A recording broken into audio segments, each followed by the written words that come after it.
नमस्कार दोस्तों, मैं अमन आपके YouTube चैनल एजुकेशन हब पे आपका स्वागत करता हूँ। यह सौरमंडल और पृथ्वी का पार्ट 2 है। इस क्वेश्चन सीरीज को प्राप्त करने के लिए आप अपने टेलीग्राम चैनल से जुड़ सकते हैं, जिसका लिंक वीडियो के डिस्क्रिप्शन में दिया हुआ है। तो चलिए शुरू करते हैं बिना किसी देरी के। आपका पहला क्वेश्चन है, सौरमंडल में कितने ग्रह हैं? तो यहाँ पर ऑप्शन है आपके 5, बी है 6, सी है 8 और डी है 9। तो आपको पता होना चाहिए वर्तमान समय में हमारे सौरमंडल में कुल 8 ग्रह हैं। आपकी जानकारी के लिए बता दें, वर्ष 2006 तक हम ये मानते थे कि यम भी क्या है, एक ग्रह है। लेकिन वर्ष 2006 में यम को बौने ग्रह की श्रेणी में डाल दिया गया। नहीं तो वर्ष 2006 तक कुल ग्रहों की संख्या 9 थी, लेकिन जब 2006 में यम को बौने ग्रह की श्रेणी में डाल दिया गया तो वर्तमान समय में कुल ग्रहों की संख्या 8 हो गई। आपका अगला क्वेश्चन है, जो खगोलीय पिंड ग्रहों के चक्कर काटते हैं उन्हें कहते हैं। आपका ऑप्शन ए है चंद्रमा, बी है उल्का पिंड, सी है क्षुद्र ग्रह, डी है बौने ग्रह। तो आपको बता दें कि चंद्रमा का मतलब ही होता है उपग्रह। तो जो खगोलीय पिंड ग्रहों के चक्कर लगाते हैं उसे उपग्रह या चंद्रमा कहा जाता है। तो इस प्रकार से आपका सही ऑप्शन होता है ए, चंद्रमा। आपका अगला क्वेश्चन है, सुमेलित कीजिए। और यहाँ पे कुछ क्वेश्चंस हैं, उनको सुमेलित करना है। अब यहाँ पे आता है नीला ग्रह। तो जैसा आपने पता है कि नीला ग्रह कहा जाता है पृथ्वी को। अगला आपका लघु सौर तंत्र। तो लघु सौर तंत्र कहा जाता है बृहस्पति को। अगला आपका है लाल ग्रह कहा जाता है मंगल को। और बाह्यतम ग्रह की जो हमारे सौरमंडल के सबसे बाहरी ग्रह है, तो उसमें आता है आपका वरुण। तो यहाँ पर आप देख सकते हैं कि ए का सेकेंड, बी आपका आता है फर्स्ट, सी का फोर्थ और डी का जो है आपका थर्ड है। तो आप नीचे कूट दिया हुआ है और इस कूट को आप इसके हिसाब से मिला सकते हैं। अगला क्वेश्चन है, निम्न में से किस ग्रह का परिक्रमण काल सबसे कम है? आपका ऑप्शन है बुध, बी है वरुण, सी है पृथ्वी, डी है शुक्र। तो आपकी जानकारी के लिए हम बता दें, जो ग्रह सूर्य के जितना पास होगा उसका परिक्रमण काल उतना कम होता है। यहाँ पे बुध का परिक्रमण काल होता है 88 दिन। बुध 88 दिनों में सूर्य का चक्कर लगा लेता है। वरुण का परिक्रमण काल होता है 164 164 साल। पृथ्वी का परिक्रमण काल होता है 365 दिन। और शुक्र का जो परिक्रमण काल होता है वो होता है 255 दिन। तो यहाँ पे आप देखते हैं कि वरुण पृथ्वी से, सूर्य से सबसे अधिक दूरी पे है। तो सबसे अधिक परिक्रमण काल किसका होता है? वरुण का। और सबसे पास सूर्य के है बुध, और इस प्रकार से बुध का परिक्रमण काल सबसे कम होता है। तो यहाँ पे पूछा है सबसे कम परिक्रमण काल किसका होता है, तो आपका सही ऑप्शन होगा ए, बुध का। आपका अगला क्वेश्चन है, निम्न कथनों पर विचार कीजिए। पहला है, यह किसी ग्रह का स्टेटमेंट दिया हुआ है। तो पहला है, यह ग्रह पीले तारे की तरह दिखाई देता है। दूसरा है, इसका घनत्व पानी के घनत्व से कम है। और यहाँ पे आगे पूछा है, उपरोक्त कथन किस ग्रह से संबंधित है? आपके ऑप्शन दिए हैं शुक्र, दूसरा है बी बृहस्पति, सी है शनि और डी है वरुण। तो ये जो स्टेटमेंट है, यह स्टेटमेंट शनि के लिए आता है। तो आपका सही ऑप्शन होता है सी, शनि। आपका अगला क्वेश्चन है, लेटा हुआ ग्रह के नाम से जाने जाने वाला ग्रह कौन सा है? लेटा हुआ ग्रह किसे कहते हैं? आपका ऑप्शन है अरुण, बी है वरुण, सी है मंगल, डी है बुध। तो यहाँ पे हम कहते हैं अरुण को लेटा हुआ ग्रह कहते हैं। लेटा ग्रह अरुण को कहते हैं। वरुण को पीले रंग का ग्रह कहते हैं। मंगल को हम लोग लाल ग्रह के नाम से जाना जाता है। और यहाँ पे बुध जो है सूर्य के सबसे नज़दीक का ग्रह है, तो इसको किसी अन्य नाम से नहीं, इसको बुधि या इसका इंग्लिश नाम आता है मरकरी। तो लेटा हुआ ग्रह यहाँ पे पूछा हुआ है, तो लेटा हुआ ग्रह जो नाम आता है अरुण का आता है। आपका अगला क्वेश्चन है, सबसे बाह्य आंतरिक ग्रह आपके ऑप्शन है बुध, बी है मंगल, सी है पृथ्वी, डी है वरुण।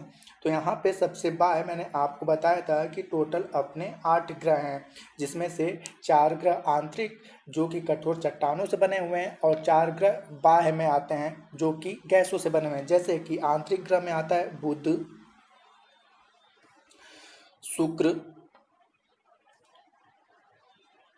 पृथ्वी, मंगल। बुध, शुक्र, पृथ्वी और मंगल, ये चारों आपके आंतरिक ग्रह में आते हैं। उसके बाद बृहस्पति, शनि, अरुण और वरुण, ये आपके बाह्य ग्रह में आते हैं। ये आपके गैसों से निर्मित है और आंतरिक ग्रह आपके चट्टानों से निर्मित है। तो यहाँ पूछा है सबसे बाह्य आंतरिक ग्रह, मतलब आंतरिक ग्रह में सबसे बाह्य कौन आता है, तो आपका देख सकते हैं कि सबसे बाह्य में आंतरिक ग्रह में आता है मंगल। तो इस प्रकार से आपका सही ऑप्शन होता है बी, मंगल। आपका अगला क्वेश्चन है, ग्रहों के विषय में पढ़ाते हुए जब अध्यापक ने यह बताया कि शुक्र सबसे ज़्यादा गर्म ग्रह है, तो बच्चों के मन में प्रश्न उठा कि बुध का को सबसे ज़्यादा गर्म होना चाहिए क्योंकि वह सूर्य से सबसे नज़दीक है। अध्यापक ने सूर्य के सबसे ज़्यादा गर्म होने का क्या कारण बताया।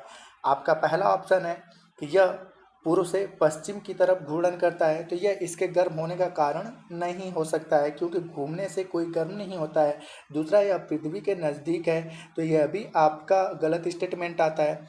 अगला है, इसके वायुमंडल में कार्बन डाइऑक्साइड की मात्रा अत्यधिक है। तो आपने पता है कि हमारे यहाँ भी जो ग्लोबल वार्मिंग होती है, जिसके कारण हमारे यहाँ सबसे अधिक मात्रा में गर्मी होती है, जो ग्लोबल वार्मिंग गैसें हैं उसका मुख्य उत्तरदायी गैसों में आता है कार्बन डाइऑक्साइड का।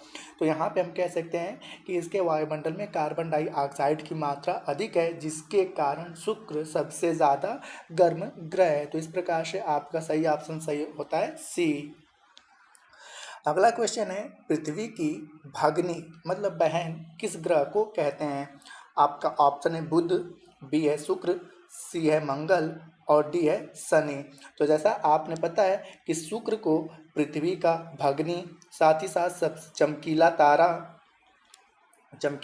सबसे चमकीला ग्रह, सुबह का या भोर का तारा के नाम से भी जाना जाता है। तो इसे किन किन नामों से जाना जाता है कि पृथ्वी की भगनी या बहन कहा जाता है, सबसे चमकीला तारा के नाम से कहा जाता है, इसे सुबह या भोर का तारा भी कहते हैं और यह सबसे गर्म ग्रह है। तो इन सारे नामों से शुक्र को जाना जाता है।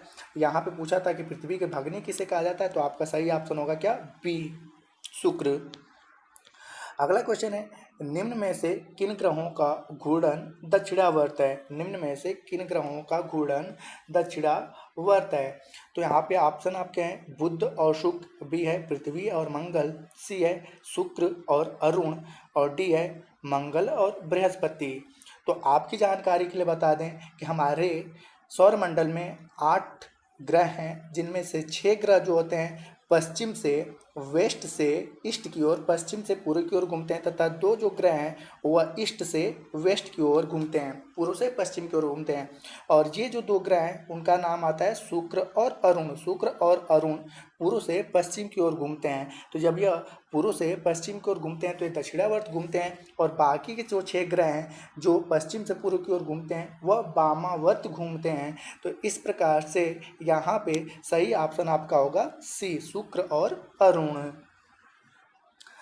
आपका अगला क्वेश्चन है, सौरमंडल का सबसे बड़ा उपग्रह गैनीमीड है, यह किस ग्रह का उपग्रह है। आपके ए ऑप्शन है मंगल, बी है शनि, सी है अरुण, डी है बृहस्पति। तो आपकी जानकारी के लिए बता दें, हमारे सौरमंडल का सबसे बड़ा उपग्रह गैनीमेड है और जो कि बृहस्पति का उपग्रह है। तो इस प्रकार से सही ऑप्शन आपका होता है डी। आपका अगला क्वेश्चन है, सीरीज, सेरेना, जोना और यम हैं। आपका ऑप्शन ए है धूमकेतु, बी है बौने ग्रह, सी है उल्का पिंड, डी है तारा मंडल। तो आपको बता दें कि सीरस, सेरेना, जेना और यम ये सभी के सभी बौने ग्रह की श्रेणी में आते हैं। अगला क्वेश्चन है आपका, निम्न में से कौन सा कथन असत्य है। ऑप्शन ए है आकार के आधार पर पृथ्वी सौरमंडल का तीसरा ग्रह है। दूसरा है आपका क्षुद्र ग्रह बृहस्पति और शनि की कक्षाओं में पाए जाते हैं। तीसरा है उपरोक्त दोनों, और चौथा है उपरोक्त दोनों में से कोई नहीं। तो आइए देखते हैं इनके बारे में। पहला आता है कि आकार के आधार पर पृथ्वी सौरमंडल का तीसरा ग्रह है।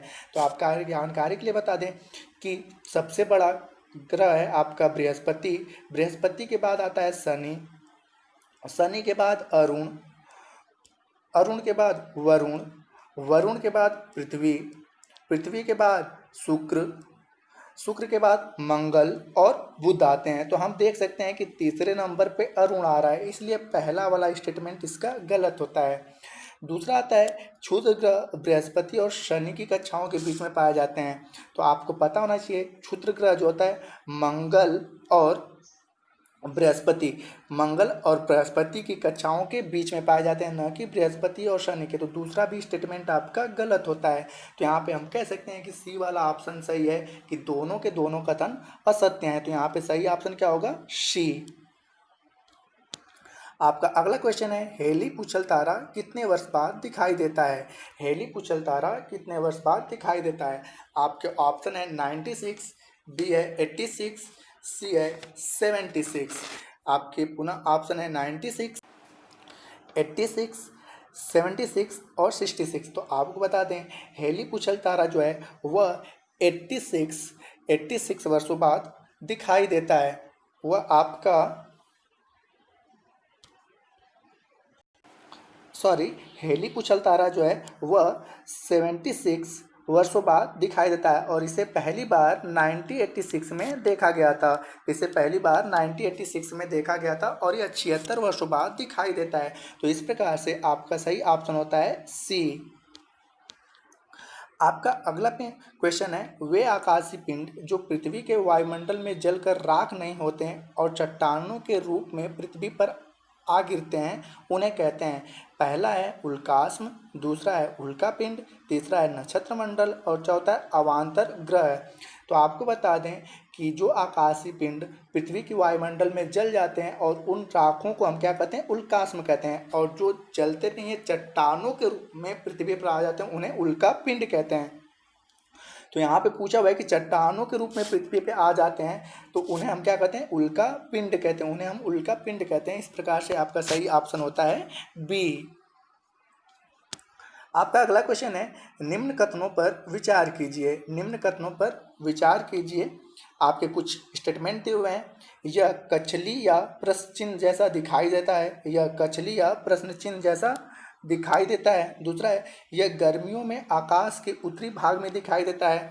तीसरा है यह 7 तारों का समूह है। अब आगे लिखा है उपरोक्त कथन किस नक्षत्र मंडल से संबंधित है?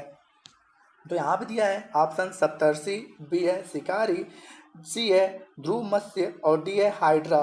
तो जो उपरोक्त कथन है वह किससे संबंधित है? सप्तर्षि से। और सप्तर्षि का एक और नाम आता है ग्रेट बियर, ग्रेट बियर।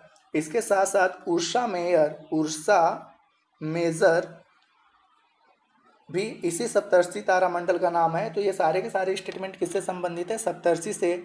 और इसे गेट बियर और उर्सा मेजर के नाम से भी जाना जाता है। आपका अगला क्वेश्चन है दो पूर्णिमाओं के बीच कितने दिनों का अंतर होता है?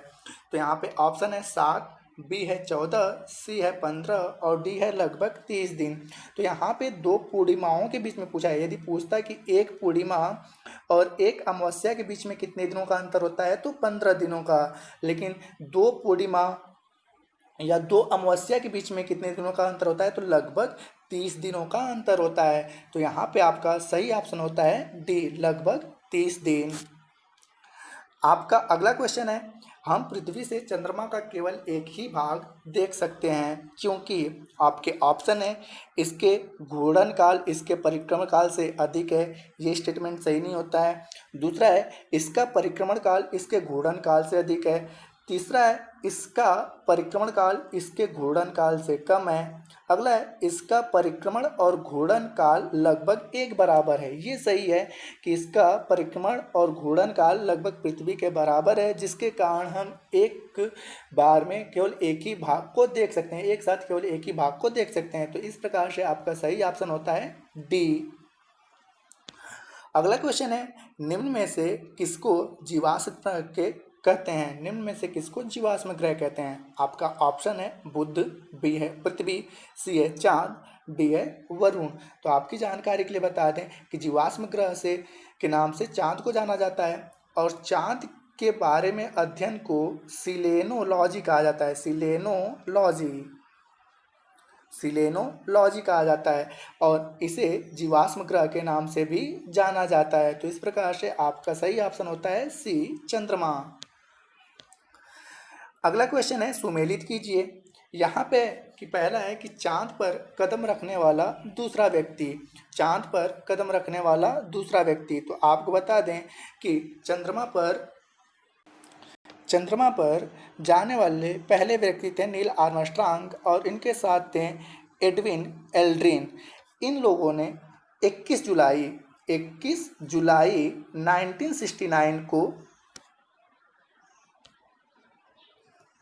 1969 को चंद्रमा पर कदम रखा था। तो चंद्रमा पर कदम रखने वाले जो पहले व्यक्ति थे उनका नाम था नील आर्मस्ट्रांग, लेकिन यहाँ पे नाम दिया है कि चांद पर कदम रखने वाले दूसरे व्यक्ति, तो इनके साथ गए थे एडविन एल्ड्रिन। तो यहाँ पे ए का सही ऑप्शन होता है थर्ड, एडविन एल्ड्रिन। उसके बाद आता है कि अंतरिक्ष में जाने वाले प्रथम पुरुष। अंतरिक्ष में जाने वाले पहले जो पुरुष थे उनका नाम था यूरी गैगरिन। इन्होंने अंतरिक्ष में, ये रूस के थे और 1961 में यह गए थे अंतरिक्ष में, 1961 में, और इनका स्टेटमेंट आता है 1969 में। और यूरी गैगरिन जो अंतरिक्ष में गए थे 1961 में गए थे। अगला है अंतरिक्ष में जाने वाले पहले भारतीय। तो आपने पता होगा अंतरिक्ष में जाने वाले पहले भारतीय थे राकेश शर्मा। ये गए थे 1984 में।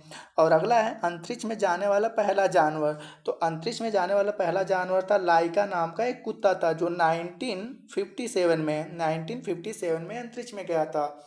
तो इस प्रकार से हम एक बार फिर से मर्ज करते हैं ऑप्शन को कि चांद पर कदम रखने वाले दूसरे जो व्यक्ति थे, तो ए का आपका सही होता है थर्ड।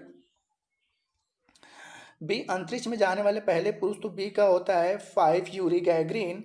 सी का आपका होता है अंतरिक्ष में जाने वाले पहले भारतीय राकेश शर्मा, सी का सेकेंड। और डी अंतरिक्ष में जाने वाला पहला जानवर लाइका, जो आपका 4 होगा। तो इसके हिसाब से आप कूट को मिला सकते हैं।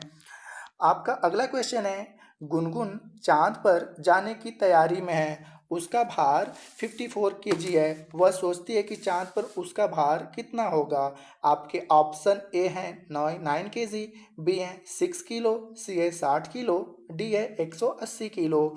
तो आपको पता होना चाहिए कि चंद्रमा का गुरुत्वाकर्षण पृथ्वी के गुरुत्वाकर्षण का 1/6 है और वहाँ पर कोई भी वस्तु जाता है तो उसका भार पृथ्वी पे भार के 1/6 हो जाता है। तो यदि किसी व्यक्ति का भार पृथ्वी पे 54 kg का है और वह चंद्रमा पर जाता है तो उसका 6 हो जाता है। तो 6 को 54 से डिवाइड करते हैं तो आता है 9। तो यदि कोई व्यक्ति पृथ्वी पे 54 kg का है तो चंद्रमा पर उसका भार 9 kg का हो जाएगा और इस प्रकार से सही ऑप्शन आपका होता है ए, 9 kg। आपका अगला क्वेश्चन है गुरुत्वीय त्वरण जी का मान होता है। गुरुत्वीय त्वरण जी का मान होता है। आपका ए ऑप्शन है 11.2 मीटर प्रति सेकेंड, बी है 8.2 मीटर प्रति सेकेंड, सी है 9.8 मीटर प्रति सेकेंड। तो आपको बता दें गुरुत्वीय त्वरण जी का मान होता है 9.8 मीटर प्रति सेकेंड और यह चेंजेबल होता है। आप अलग अलग स्थानों पे जी का मान बढ़ता या घटता रहता है। लेकिन एक आता है कैपिटल जी जिसको हम लोग सार्वत्रिक गुरुत्वाकर्षण नियतांक कहते हैं। इसका मान होता है 6.67 गुणे 10⁻11 मीटर न्यूटन मीटर स्क्वायर प्रति किग्रा स्क्वायर। ये सार्वत्रिक गुरुत्वाकर्षण नियतांक है और हर एक स्थानों पे इसका मान एक समान होता है, लेकिन गुरुत्वीय त्वरण का मान बदलता रहता है। तो हालांकि हमारे क्वेश्चन ने पूछा है गुरुत्वीय त्वरण जी का मान क्या होता है, तो आपका सही ऑप्शन होगा सी, 9.8। अगला क्वेश्चन है नोबिता ने डोरेमोन से कहा कि वह जियान को इतनी जोर से ऊपर फेंके कि जियान वापस पृथ्वी पर लौटकर न आए। डोरेमोन जियान को कितनी गति से फेंकेगा कि वह वापस नहीं आएगा। तो यहाँ पे ऑप्शन ए है 11.2 किलोमीटर प्रति सेकेंड, बी है 11.4 किलोमीटर प्रति सेकेंड, सी है 11 किलोमीटर प्रति सेकेंड और डी है 11.8 किलोमीटर प्रति सेकेंड। तो आपको बता दें कि पृथ्वी से किसी भी वस्तु को पृथ्वी की कक्षा से बाहर निकालने के लिए उसे यदि हम 11.2 किलोमीटर प्रति सेकेंड से बाहर फेंकते हैं तो वह कभी भी पृथ्वी पे वापस लौटकर नहीं आएगा, वह पृथ्वी की कक्षा से बाहर चला जाएगा। तो इस प्रकार से आपका सही ऑप्शन होता है ए 11.2 किलोमीटर प्रति सेकेंड। और यह इसी को हम लोग क्या कहते हैं, पलायन वेग। पलायन वेग वह वेग जिस वेग से फेंकने पे वह पुनः उस कक्षा में वापस न लौट के आए तो उसे हम क्या कहते हैं, पलायन वेग कहते हैं। तो पृथ्वी का पलायन वेग होता है 11.2 किलोमीटर प्रति सेकेंड। आपका अगला क्वेश्चन है, कृत्रिम उपग्रहों का उपयोग होता है। कृत्रिम उपग्रहों का उपयोग होता है, पहला है मौसम संबंधी भविष्यवाणी में, तो बिल्कुल सही है, कृत्रिम उपग्रहों का उपयोग मौसम संबंधी भविष्यवाणी के लिए किया जाता है। दूसरा है दूरदर्शन, रेडियो प्रसारण एवं दूरसंचार के लिए, इसका भी उपयोग हम कृत्रिम उपग्रहों से ही करते हैं। तीसरा उपरोक्त दोनों के लिए, तो यहाँ पे हम देख सकते हैं कि कृत्रिम उपग्रह का उपयोग दोनों के लिए करते हैं। तो इस प्रकार से आपका सही ऑप्शन होगा सी। आपका अगला क्वेश्चन है, निम्न कथनों पर विचार कीजिए। पहला है पृथ्वी का आकार भूआब है। पृथ्वी का आकार भूआब है, तो यहाँ पे भूआब का मतलब होता है लच्छब। इसका मतलब होता है भूआब का कि पृथ्वी ध्रुवों पे क्या है, चपटी है। पृथ्वी पूर्ण रूप से गोल नहीं है, पृथ्वी ध्रुवों पे क्या है, चपटी है। तो इसी को हम क्या कहते हैं, भूआब कहते हैं। तो ये वाला स्टेटमेंट आपका सही होता है। दूसरा, पृथ्वी का कक्षीय झुकाव, पृथ्वी का कक्षीय झुकाव सॉरी यहाँ पे रहना चाहिए 23.5 अंश, 23 सही 1/2 होना चाहिए, टाइपिंग मिस्टेक है। तो कक्षीय झुकाव 23.5 अंश है। तो जैसा आपने पता है कि पृथ्वी का जो कक्षीय झुकाव हुआ है वह 66.5 डिग्री है, जबकि अक्षीय झुकाव जो है वो 23.5 अंश है। तो सेकेंड वाला ऑप्शन आपका गलत होता है। दूसरा अगला आपका है कि पृथ्वी के परिक्रमण काल के कारण ही दिन और रात होते हैं। तो आपको बता दें कि दिन और रात जो होते हैं पृथ्वी के घूर्णन काल के कारण होते हैं, जो कि पृथ्वी 24 घंटे में अपनी अक्ष पे जो एक चक्कर घूम जाती है, जिसके कारण दिन और रात होते हैं। और परिक्रमण काल के कारण आपके ऋतुओं में परिवर्तन होता है। परिक्रमण काल के कारण ऋतुओं में परिवर्तन होता है और घूर्णन काल के कारण दिन और रात होते हैं। तो यहाँ पे दूसरा स्टेटमेंट भी गलत होता है, पहला सही है। अगला आपका आता है कि दिन और रात को विभाजित करने वाली वृत्त को प्रदीप्ति वृत्त कहते हैं। तो यह बिल्कुल सही है कि जैसे पृथ्वी के आधे भाग पे दिन होता है और आधे भाग पे रात होता है, तो यह जो दिन और रात को विभाजित करने वाला वृत्त होता है इसे हम क्या कहते हैं, प्रदीप्ति वृत्त कहते हैं। तो ये वाला भी स्टेटमेंट आपका सही होता है। अगला है उपसौर की स्थिति में पृथ्वी सूर्य से